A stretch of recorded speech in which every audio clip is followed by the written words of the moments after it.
వర్షాకాలం వచ్చిందంటే చాలు ప్రకృతి విపత్తులు దేశాన్ని భయపెడుతున్నాయి. ఏటా ఎక్కడో చోట తీవ్ర నష్టం వాటిల్లుతోంది. ప్రస్తుతం వాటిల్లో అగ్రస్థానంలో నిలుస్తోంది పిడుగుపాటు. అది బలి తీసుకుంటున్న వారి సంఖ్య వందల నుంచి వేలలోకి చేరుతోంది. అధిక శాతం మరణాలకు పిడుగుపాటే కారణంగా నిలుస్తోంది. ఏటా మృతుల సంఖ్య పెరుగుతోంది. దేశంలో ఏటా సగటున 1750 మంది హఠాన్మరణం పాలవుతున్నారు.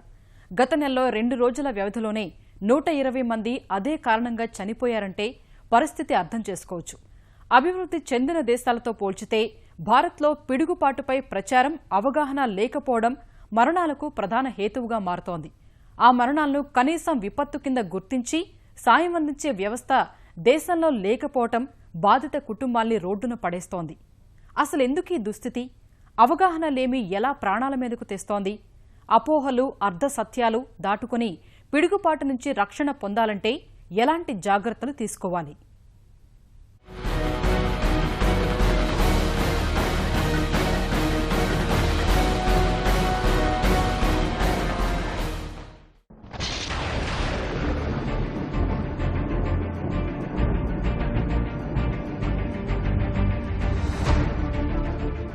అసనిపాతం, పిడుగుపాటు, అతి భారీ శక్తిపాతం.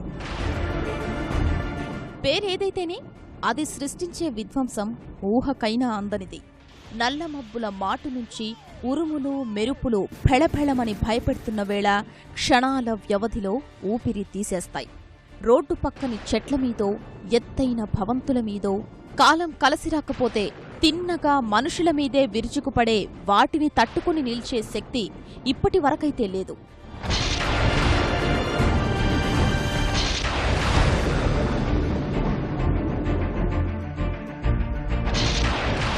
మిన్ను విరిగి మీద పడ్డట్టు అన్నంత భయంకరమైన శబ్దాలతో ఉన్నట్లుండి కకావికలం చేసేస్తాయి.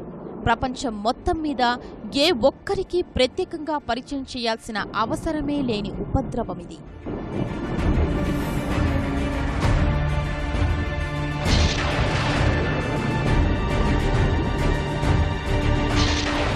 దురదృష్టవశాత్తు ఈ అంతులేని విషాదానికి క్రమంగా భారత్ కేంద్రంగా మారుతోంది. పెరుగుతున్న పిడుగుబాటు మరణాలు అపార నష్టాల్ని, పుట్టెడు శోకాన్ని మిగుల్చుతున్నాయి. కుటుంబాలకు కుటుంబాలే చిన్నాభిన్నమైపోతున్నాయి. పెద్ద దిక్కు అనుకున్నవారే అనుకోని రీతిలో ఆపదలో చిక్కుకుంటున్నారు. కంటిపాపలు అనుకున్న చిన్నారులు కానరాని లోకాలకు వెళ్లిపోతున్నారు. మూగజీవాల మరణ వేదనకైతే లెక్కేలేదు. పచ్చని చెట్లలో నిలువునా కాలిపోయే కొన్ని, రూపుమారి మోడువారిపోయేవి మరికొన్ని. వర్షాకాలం ప్రారంభంలో మరింత ఎక్కువ మంది అమాయక ప్రజలు పిడుగుపాటుతో మృత్యువాత పడుతున్నారు. ఈ సంఖ్య ఏటేటా పెరుగుతూ ఉండడం ఆందోళన కలిగిస్తోంది. ఒకప్పుడు అమెరికాలో పిడుగుపాటు ప్రభావంతో చనిపోయే వారి సంఖ్య అధికంగా ఉండేది. కానీ క్రమేణా ముందు జాగ్రత్త చర్యలతో దేశం ఇప్పుడు మెరుగైన స్థితిలో ఉంది. పిడుగుపాటుపై ప్రజలకు అవగాహన కల్పించేలా చేసిన ప్రచారంతో ఫలితాలు సాధించింది. తప్పించుకునే పరిష్కారాలతో విపత్తు నుంచి బయటపడింది. ఆసియాలో పిడుగుపాటుతో అధిక మరణాలు ఉండే మన దేశంలో మాత్రం ఇంకా ఆ విషయంలో కనీస ప్రచారం, అవగాహన కల్పించడంలో ఎంతో వెనకబాటే. ఇంత ఆధునిక కాలంలోనూ పిడుగుపాటుకి సంబంధించిన ఎన్నో అపోహలు, అర్ధసత్యాలు. వాస్తవానికి పిడుగుపాటంటే అదేదో అంతుచిక్కని రహస్యం కాదు. వాతావరణ మార్పులలో చోటు చేసుకునే పరిణామాలే పిడుగుపాటుకి ప్రధాన కారణం. ఒక రకంగా ఉరుములు, మెరుపులు, పిడుగులు అన్నీ మేఘాల గర్జనకు వేర్వేరు పేర్లు మాత్రమే.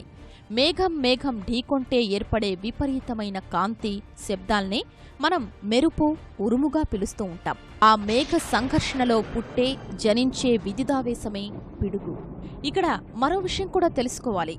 ఆకాశం ఉరిమినప్పుడు మనకు ముందు మెరుపు కనిపించి ఆ తరువాత శబ్దం వినిపిస్తుంది.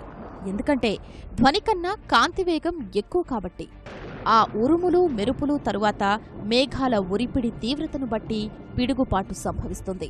అంటే అదేమి ఇనుప కడ్డీనో మరో లోహమో కాదు. అసలు పిడుగుకి ఒక ప్రామాణిక రూపమే లేదు. శాస్త్రీయంగా చెప్పాలంటే మేఘంలో ఉన్న రుణ విద్యుదావేశం భూమిని తాకినప్పుడు వచ్చే మెరుపు ధ్వనే పిడుగు. అదెలా అంటే ప్రతి మేఘంలో ధన, రుణాత్మక 2 ఆవేశాలు ఉంటాయి. అందుకే పక్క మేఘాల్లోని మరొక ఆవేశాన్ని అవి ఆకర్షించినప్పుడు మెరుపులు ఏర్పడతాయి. ఈ క్రమంలోనే మేఘాల్లో అధిక రుణాత్మక ఆవేశాలు ధనాత్మక ఆవేశంతో ఆకర్షించే భూమి వైపు చూస్తూ ఉంటాయి. కానీ మధ్యలో ఉండే వాతావరణం వాటిని ఒక పట్టాన భూమి చేరనివ్వదు. ముఖ్యంగా గాలి వాటికి వాహకంగా ఉండక మేఘాల ఆవేశాన్ని ఎప్పటికప్పుడు నియంత్రిస్తూ ఉంటుంది. కానీ ఆ ఆవేశాలు పట్టలేని స్థాయికి చేరినప్పుడు మాత్రం తప్పనిసరి పరిస్థితుల్లో వాటికి దారి ఏర్పడుతుంది. చెవులు చిల్లులు పడేలా భూమ్యాకాశాల ఆవేశాలు ఏకమవుతాయి. పిడుగుపాటు అనేది ఇది మనకి ఎలక్ట్రిక్ డిశ్చార్జ్ అన్నట్టు. ఎలక్ట్రిక్ డిశ్చార్జ్ అనగా విద్యుత్ యొక్క ఒక ప్రవాహంగా మనకి బయటకు వస్తుంటారు. యాక్చువల్గా ఇది ఏర్పడడానికి కారణం ఏంటంటే భూమి మీద ఉష్ణోగ్రత అన్నది అధికంగా ఉన్నప్పుడు ఆ ఉష్ణోగ్రత ద్వారా అప్డ్రాఫ్ట్ అంటుంది. దాన్ని వేడి ఎక్కువ అంటున్నామో, వేడి ఎక్కువ అన్నప్పుడు నీటి ఆవిరి అన్నది పైకి లేస్తుంది. దాన్నే అప్డ్రాఫ్ట్గా అంటుంటాం. ఈ అప్డ్రాఫ్ట్ అన్నది కొంత ఎత్తు వరకు వెళ్ళి అక్కడ చల్లబడి అక్కడ నుంచి మేఘంగా ఏర్పడే అవకాశం అనేది ఉంటుంది. ఇది అక్కడ దానికి చల్లగాలులు తోడైనట్టు కండెన్సేషన్ ప్రక్రియ అనేది జరిగి మనకి వర్షం అనేది కురుస్తుంది. అట్ ద సేమ్ పాయింట్ మనకి ఉరుము అనేది కూడా ఒకటి వినపడుతుంది. ఇది నథింగ్ బట్ ఎలక్ట్రిక్ డిశ్చార్జెస్ అన్నట్టు. ఈ ఎలక్ట్రిక్ డిశ్చార్జెస్ వల్ల మనకి ఉరుములు అనేది జరుగుతుంటాయి. ఈ విశ్వంలో సెకన్కు 100 పిడుగులు చొప్పున నేలను తాకుతున్నాయి. ఆ తాకిడికి ఏటా ఎంతో మంది ప్రాణాలు కోల్పోతున్నారు. చెట్లు జంతువులకైతే లెక్కే లేదు. అమెరికాలో పిడుగుల వల్ల అడవుల్లో ఏటా 10,000కు పైగా అగ్ని ప్రమాదాలు సంభవిస్తున్నట్లు అంచనా. ముందుగా ఏ ఎండుటాకులనో, ఎండు కొమ్మలనో, ఎండు గడ్డినో తాకిన పిడుగులు క్షణాల్లో వాటికి అంటించడం ద్వారా అగ్ని ప్రమాదాలకు కారణమవుతున్నాయి. అది అడవులు, వన్యప్రాణులకు నష్టం చేస్తోంది. భూమి మీద ఎత్తైన ప్రదేశంలో ఉండే కొండలు, చెట్ల వద్ద ఎక్కువగా పిడుగుపాటు ప్రభావానికి గురవుతూ ఉంటారు. కాబట్టి ఆకాశం మేఘావృతమై ఉరుములు, మెరుపులు ఉన్నప్పుడు చెట్లకు దగ్గరగా ఉండకూడదు అంటారు. మన దేశంలో పశ్చిమ బంగలో ఎక్కువగా పిడుగుపాటు మరణాలు సంభవిస్తూ ఉంటాయి. అక్కడ వాటిని కాల బైశాఖిగా పిలుస్తూ ఉంటారు. మిగిలిన రాష్ట్రాల్లోనూ ఏటా పిడుగుపాటుకి వందల సంఖ్యలో ప్రాణాలు కోల్పోతున్నారు. దేశం మొత్తం మీద పిడుగుపాటు దెబ్బకు ఏడాదికి సరాసరిన 1750 మంది మరణిస్తూ ఉన్నారు.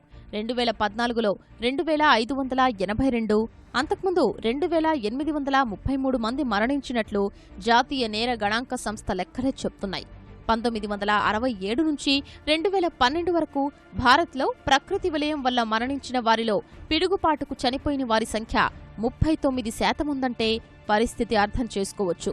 అనధికారికంగా మారుమూల గ్రామాల్లో సంభవించిన మరణాల్ని కలుపుకుంటే ఈ సంఖ్య మరింత అధికంగా ఉంటుంది. గత నెలలో కేవలం 48 గంటల్లో పిడుగుపాటుకు 120 మంది మరణించారు.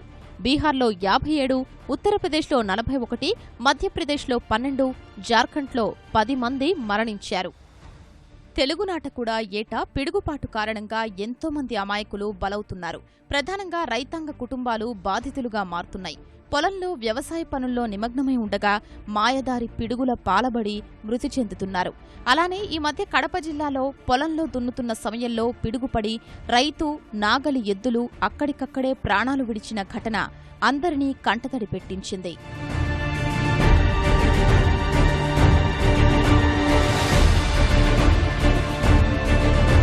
గతేడాది నిజామాబాద్ జిల్లాలో మొత్తం 8 మంది చనిపోగా రెంజల్ మండలంలో ఒకే కుటుంబానికి చెందిన 3 అసువులు బాశారు. When thunder roars go indoors అమెరికాలో గతంలో అధికంగా వినిపించిన మాట. అక్కడ వర్షాలు పడే సమయంలో ఉరుములు, మెరుపులు ఉన్నాయంటే చాలు జనం ప్రాణాల్ని రక్షించేందుకు పరుగులు పెట్టేవారు.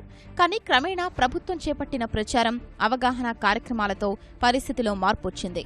అమెరికాలో 1970ల వరకు ఏటా 100 మంది పిడుగుపాటు వల్ల చనిపోయేవారు. 2015కి ఈ సంఖ్య 27కు తగ్గింది. పిడుగుపాటు నుంచి ఎలా రక్షించుకోవాలో తెలియజేసేలా చేపట్టిన ప్రచారంతోనే అది సాధ్యమైంది. When thunder roars go indoors అనే మాట ప్రాచుర్యంలోకొచ్చింది. అలానే తుపాన్లు, వర్షాల సమయంలో ఏ ప్రాంతాల్లో ఏ సమయంలో పిడుగుపడే ప్రమాదముందో గుర్తించి ప్రజల్ని హెచ్చరించేందుకు ప్రత్యేకంగా ఒక వ్యవస్థను ఏర్పాటు చేశారు. అందుకే అమెరికాలో పిడుగుపాటు మరణాలు తగ్గుముఖం పట్టగా ఇప్పుడు సంభవిస్తున్న మరణాలు ఎక్కువగా బీచ్ ఒడ్డున మాత్రమే వస్తున్నాయి. భారత్లో ఇప్పటివరకైతే పిడుగుపడే ప్రమాదకర స్థలాలు ఎక్కడున్నాయో, ఎలాంటి పరిస్థితుల్లో పిడుగులు పడతాయో, ఏం చేయాలో చెప్పే ప్రత్యేకమైన వ్యవస్థ ఏదీ లేదు. కనీసం పిడుగుపాటు నుంచి ఎలా రక్షించుకోవాలో అన్న విషయంలో కనీసం ప్రచారంలో లేదు. దేశంలోని భౌగోళిక పరిస్థితుల్ని అంచనా వేసి వర్షాకాలంలో పిడుగుపడే ప్రమాదకర ప్రాంతాలేంటో మ్యాపింగ్ చేయడం ద్వారా ప్రజల్ని అప్రమత్తం చేసే అవకాశం ఉంది. ఇందుకు సంబంధించిన మ్యాపింగ్ వ్యవస్థ అమెరికా, కెనడాలో పటిష్టంగా అమలు చేస్తున్నారు. మన వద్ద చూస్తే అవగాహన లోపంతో ప్రజలు అధికంగా పిడుగుబారిన పడి మృతి చెందుతున్నారు. భారత్లో పిడుగుపాటు మృతుల్ని కనీసం ప్రకృతి విపత్తు కింద గుర్తించని జాతీయ ప్రకృతి విపత్తు నిధి నుంచి ఆర్థిక సాయం అందించే పరిస్థితి కూడా లేదు. పిడుగుపాటు మృతుల గురించి అనేకసార్లు వివిధ రాష్ట్రాలు కేంద్రం ముందు సమస్య తీసుకొచ్చినప్పటికీ పరిహారం విషయాన్ని కేంద్రం రాష్ట్రాలకే వదిలేసింది. ఫలితంగా మొదట ఒక్క బీహార్ మాత్రమే బాధితుల్ని ఆదుకునేలా చర్యలు చేపట్టింది. ఆ ప్రకారమే ఇటీవల పిడుగుపాటుతో మరణించిన 57 మంది కుటుంబాలకు బీహార్ సర్కార్ 4 లక్షల రూపాయల చొప్పున ఆర్థిక సాయం అందించింది.